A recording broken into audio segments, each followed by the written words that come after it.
দিনদার পুরুষ কখনো ফর্সা কালো বিচার করবে না। দিনদার পুরুষ আপনার বাবার টাকা দেখবে না।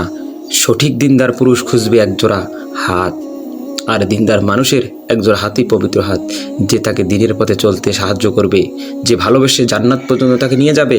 একটা জেনারেল স্টুডেন্ট মেয়ে যদি বিবাহের জন্য হুজুর সিলেক্ট করে তাকে, তাহলে বুঝতে হবে মেয়েটা দিনের প্রতিষ্ঠার জন্য এই কাজ করছে, বিশ্বস্ত হাত খুঁজছে। মেয়েটি আজ ক্লান্ত, দিনের ফেরার পর থেকে নফস, পরিবার আর সমাজের সাথে যুদ্ধ করেই যাচ্ছে অনবরত। ব্যথিত তার অন্তরে আজ একটা চাওয়া, এমন একজন জীবনসঙ্গী না আসুক যে এই জাহিলিয়াতের বিরুদ্ধে তার সহায়ক যোদ্ধা হবে, চারপাশের বিরূপ পরিবেশ থেকে তাকে আগলে রাখবে। পুরুষত্বের সেই বহুডোরে আপনি কি প্রস্তুত এমন একজন মহস্যনাথের দায়িত্ব নিতে? তাহলে কেন নিজেকে প্রস্তুত করছেন না?